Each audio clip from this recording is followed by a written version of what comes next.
Bismillahirrahmanirrahim. Assalamualaikum warahmatullahi wabarakatuh. Alhamdulillahirrabbilalamin. Assalatu wassalamu ala ashrafil anbiya'i wal mursalin wa ala alihi wa ashabihi ajma'in wa ba'd. Alhamdulillah kepada para mahasiswa sekalian. Bagaimana kabarnya? Alhamdulillah. Mudah-mudahan Allah senantiasa memberikan kesehatan kepada kita sekalian. Dan yang lebih penting, mudah-mudahan kesehatan kita bisa kita daya gunakan untuk kemaslahatan, insyaallah. Baik. Pada kesempatan kali ini kita akan berbicara masih dalam mata kuliah linguistik atau ilmu lughah. Hari ini kita berbicara tentang pergeseran dan pemertahanan bahasa. Ya, pergeseran dan pemertahanan bahasa. Pada materi-materi sebelumnya kita telah berbicara bahwa ada kalanya seseorang itu memiliki bahasa tunggal disebut eka bahasawan. Ada kalanya dia memiliki dua bahasa langsung ganda, kecepatannya sama, akses dia terhadap dua bahasa itu sama. Orang itu disebut dengan dwi bahasawan. Bahkan kadang-kadang ada yang lebih dari dua bahasa, bisa 3, 4, dan seterusnya, maka dia disebut dengan multi bahasawan. Nah, terlepas dari itu semua, ada kalanya satu contoh orang memiliki dwi bahasawan. Ada kalanya dwi bahasawan dari bahasa pertama. Ya, seperti Ustadz misalnya kemarin sudah disampaikan, Ustadz itu dwi bahasawan bahasa pertama. Bahasa pertama yang pertama adalah bahasa Jawa, bahasa pertama yang kedua adalah bahasa Indonesia. Nah, maaf. Yang paling penting adalah bahwa apapun saja jenis seseorang itu, ya, apakah dia eka bahasawan, apakah dwi bahasawan, bahkan apakah dia multi bahasawan ketika dia berada di kampungnya, nanti suatu saat semakin beranjak dewasa, maka akan semakin jelas kira-kira mana di antara bahasa-bahasa itu yang paling menonjol, yang paling dianggap penting di antara bahasa-bahasa yang lain. Ya, jadi kalau ada pertanyaan, manakah di antara bahasa yang ia kuasai itu yang paling penting? Misalnya, kalau Ustadz memiliki bahasa Jawa dan bahasa Indonesia, ya, terus kemudian suatu saat Ustadz hijrah ke Madinah dengan menggunakan bahasa Arab tentunya. Lalu kemudian kan bahasa Arab itu kan menjadi bahasa kedua yang pertama. Lalu setiap hari saya menggunakan bahasa Arab dan seterusnya, hingga saya tidak lagi menggunakan bahasa pertama saya, maka sesungguhnya bahasa pertama itu akan mengalami pergeseran. Ya, bahasa pertama akan mengalami pergeseran. Atau yang umum terjadi adalah orang dwi bahasawan antara bahasa Jawa dan bahasa Indonesia, yang sesungguhnya dua bahasa itu sama-sama dikuasai. Kecepatan mengakses bahasa itu sama. Tetapi ketika nanti dia beranjak dewasa, ia lebih banyak menggunakan bahasa Indonesia karena ia berada di dalam lingkungan resmi sekolah berbahasa Indonesia, memiliki teman-teman dan berbahasa Indonesia. Dia bercakap-cakap dengan sesama teman di sekolahnya, di lingkungan sosial, masyarakat, dan seterusnya berbahasa Indonesia. Nah, pada saat itulah maka sesungguhnya terjadi pergeseran dari bahasa pertama yang pertama ke bahasa pertama yang kedua.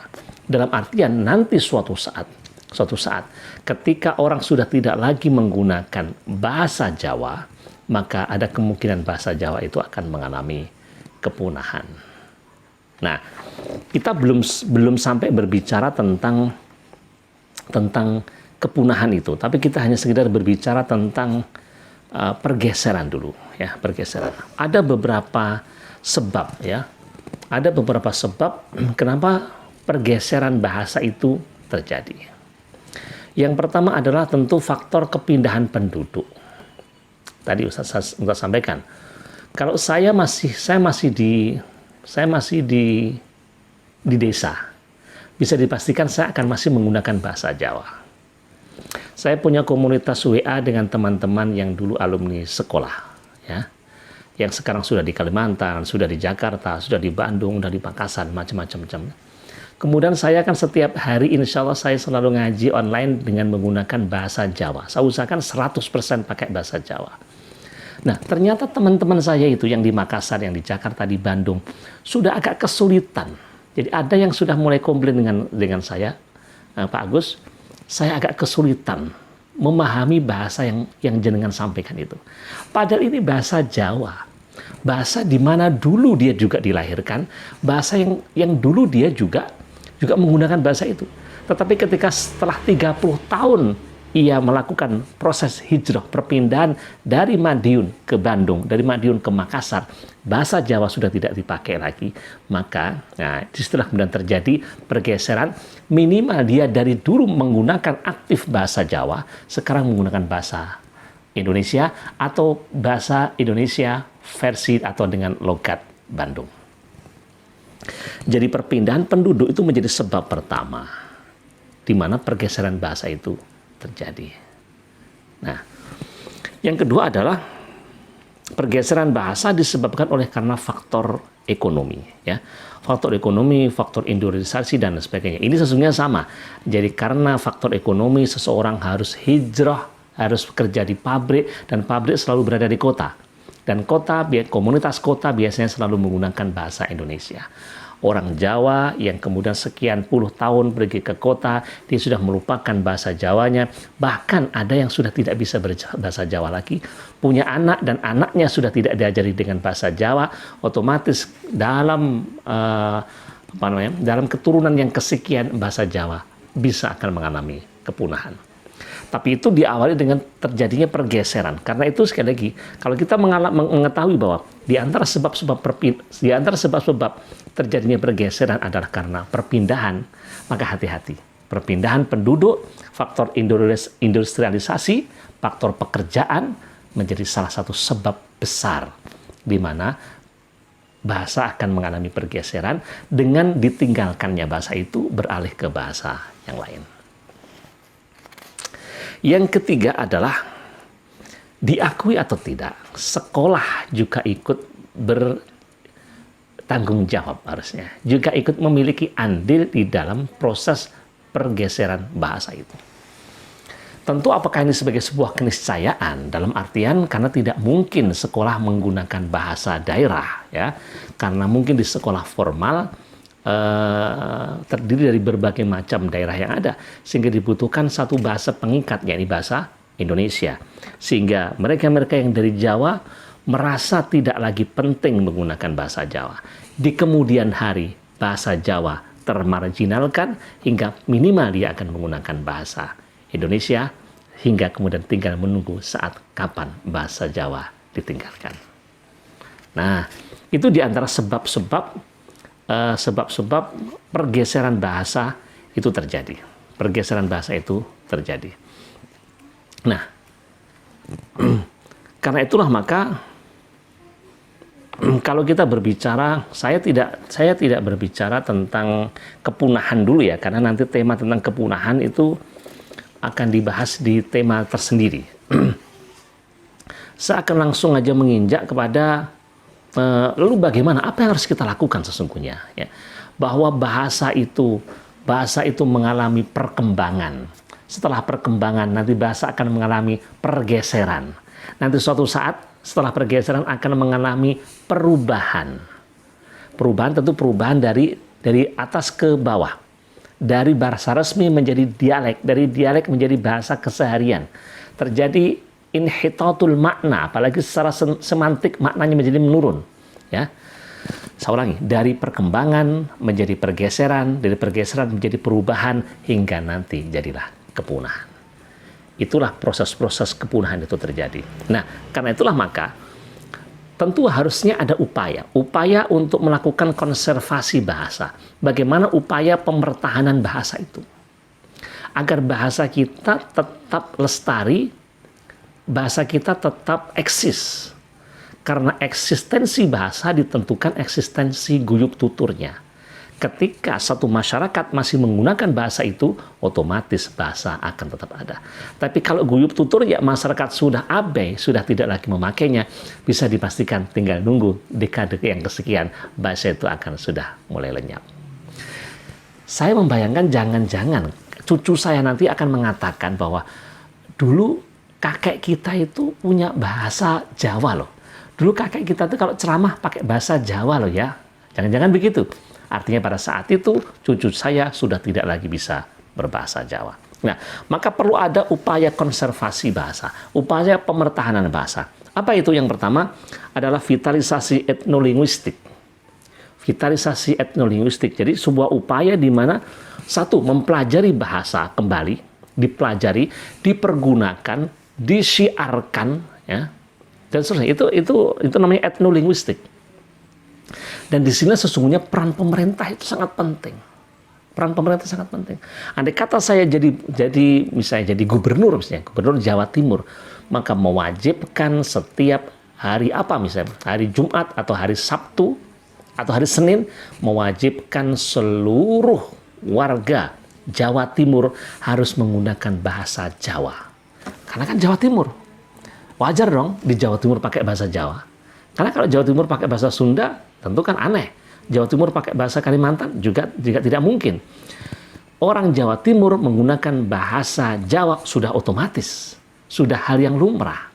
Nah, karena itu sesungguhnya upaya etnolinguistik bisa dilakukan, diperkuat ketika pemerintah ikut andil di dalam penguatan itu. Ada satu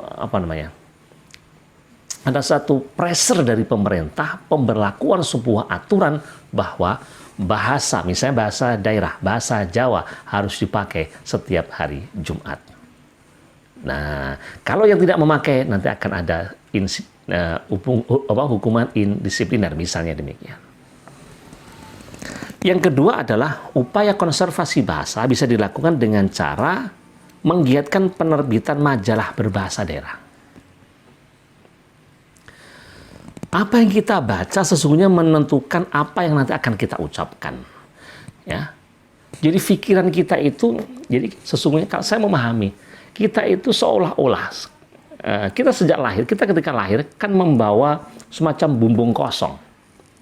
Jadi kotak yang masih putih, yang belum ada apa-apanya. Kita berucap salah satunya adalah dari apa yang kita dengarkan. Dari apa yang kita baca. Kita memiliki wawasan dari apa yang kita baca. Ya, paling tidak, kalau memang buku yang ada memang kebanyakan yang berbahasa Indonesia. Tetapi andai kata misalnya kita mewajibkan, menggiatkan penerbitan buku-buku yang berbahasa Jawa. Ya. Misalnya siswa ataukah mahasiswa diwajibkan menulis berita salah satu kolom hariannya wajib berbahasa Jawa. Nah, maka ini minimal ini upaya sebagai sebuah aksi konservasi bahasa, pelestarian bahasa daerah. Sekali lagi ini upaya.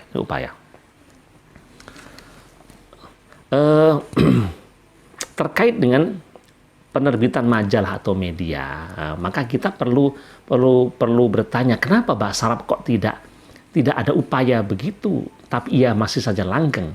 Ingat, bahasa Arab diperkuat eksistensinya oleh kehadiran Al-Quran dan hadis Nabi Sallallahu Alaihi Wasallam. Selama Al-Quran masih ada, selama hadis Nabi masih ada, maka bahasa Arab tidak akan pernah punah. Kecuali bahasa-bahasa pasaran, bahasa-bahasa yang memang secara umum tidak lazim menjadi bahasa formal. Walaupun nanti dengan segala macam kondisinya, bahasa akan selalu mengalami perubahan makna, itu sudah pasti. Hatta yang ada di dalam Al-Quran. Nah, satu contoh misalnya, kalau di dalam Al-Quran itu kan ketika kasus Nabi Yusuf dimasukkan ke dalam sumur, ya, oleh 10 saudaranya kecuali Benyamin itu ya, maka kemudian kan Nabi Yusuf kan ditemu oleh para pedagang. Yang pedagang itu dalam Quran dikatakan yaltaqithu ba'dus sayyarah. Nabi Yusuf itu diangkat, diselamatkan oleh ba'dus sayyarah, sebagian para pembawa gerobak. Jadi ada pedagang yang membawa gerobak, dan istilah gerobak itu disebut dalam Al-Quran sayyarah. Yaltaqithu ba'dus sayyarah. Nah, tetapi kata sayyarah sekarang dipakai untuk apa? Apakah gerobak? Bukan. Sayyarah adalah memiliki makna mobil. Memiliki makna mobil. Dan begitulah, jadi walaupun nanti dengan segala konsekuensi memang sebuah keniscayaan bahasa akan mengalami sebuah perubahan suatu saat, tapi paling tidak kosakata itu masih ada. Nah, seperti itu. Jadi bahasa Arab memang seolah-olah tidak perlu ada upaya konservasi dengan penggiatan media, karena otomatis selama Al-Quran dan hadis Nabi masih ada, Al-Quran lebih bernuansa, ya nuansa puitis, nuansa al-muhassinat lafziyah. Sementara hadis lebih banyak prosa, lebih banyak tuturan naratif, lebih banyak pembicaraan keseharian. Karena itu klop. Untuk yang formal dan puitis, bahkan model features ada di dalam Al-Quran, tapi model pembicaraan komunikasi keseharian ada di dalam hadis Nabi. Selama Quran dan hadis Nabi masih ada, masih eksis, otomatis bahasa Arab masih eksis. Itulah kelebihan bahasa Arab. Tapi tidak ada jaminan untuk bahasa Jawa. Nah, seperti itu. Karena itu harus ada tadi upaya menggiatkan penerbitan bahasa majalah berbahasa daerah. Dan yang ketiga adalah memasukkan sebagian kosakata bahasa daerah ke dalam bahasa nasional. Nah, ini mungkin agak berat ya. Memasukkan kosakata bahasa daerah ke dalam bahasa nasional. Karena memang kita berhubungan dengan bahasa itu seperti menawarkan dagangan. Bisa laku dan bisa tidak laku. Dulu Pak ahli bahasa Yus Badudu pernah melakukan evaluasi terhadap bahasa Indonesia dan melakukan proses perubahan karena beliau mengatakan bahwa bahasa Indonesia itu, dalam bahasa Indonesia tidak dikenal kosakata yang diakhiri dengan maka tidak ada kata baku dalam bahasa Indonesia misalnya metode, parade, dan sebenarnya tidak ada. Maka saat itu beliau mengganti kata metode dengan metoda, parade dengan parada. Apalagi yang berakhiran dengan diganti dengan a. Itu sekitar tahun 80-an. Tetapi ternyata apa yang menjadi ide dari Pak Yus Badudu itu tidak laku. Tidak laku. Tidak laku itu gini maksudnya. Tidak ada masyarakat penutur bahasa Indonesia yang mau menggunakan apa yang disampaikan oleh Pak Yus Badudu itu. Ya. Jadi sekali lagi bahwa kita katakan tadi bahwa bahasa itu seperti menjajakan sebuah dagangan. Jadi upaya yang kita lakukan bisa saja nanti disambut, bagikan gayung yang bersambut, tapi bisa saja tidak. Tapi paling tidak kita sudah mengawali sebuah upaya untuk konservasi bahasa. Seperti konservasi laut dengan dibuat tanaman-tanaman dan seterusnya. Bahwa kemudian nanti ada tsunami itu kan urusan lain. Tapi kita sudah berupaya untuk melakukan konservasi. Atau yang keempat, menjadikan bahasa daerah sebagai mata pelajaran wajib di berbagai jenjang pendidikan. Ya. Kalau di SD, bahasa daerah wajib, SMP, SMA, perguruan tinggi, sebagai orang sudah mulai berkomunikasi. Kalau di perguruan tinggi hampir tidak ada kewajiban menggunakan bahasa daerah. Andai kata itu dilakukan sebagai kurikulum lokal, tentu akan luar biasa. Atau yang kelima adalah membentuk jurusan atau fakultas di perguruan tinggi yang membidangi bahasa daerah. Jadi di sinilah ini sesungguhnya hampir sama dengan tadi upaya yang pertama tadi, etnolinguistik. Jadi penguatan ilmu-ilmu kebahasaan dan seterusnya agar orang mulai menguasai dan membentuk jurusan yang formal di perguruan tinggi. Nah, jadi secara umum bahwa pergeseran bahasa itu kemungkinan terjadi dan pasti terjadi. Tetapi paling tidak kita harus ada upaya bagi kita untuk melakukan sebuah konservasi atau pemertahanan, pemeliharaan terhadap bahasa itu sendiri. Baik itu bahasa Indonesia, apalagi bahasa Jawa, termasuk juga bahasa Arab kita. Supaya nanti tidak terjadi kepunahan bahasa. Ya, nanti kepunahan bahasa akan kita bahas khusus di mata kuliah di tema tentang kepunahan bahasa. Demikian para mahasiswa sekalian yang bisa kita sampaikan pada pertemuan kali ini. Kita masih berbicara tentang pergeseran dan pemertahanan bahasa. Semoga Allah merahmati kita sekalian. Alhamdulillahirabbil alamin. Assalamualaikum warahmatullahi wabarakatuh.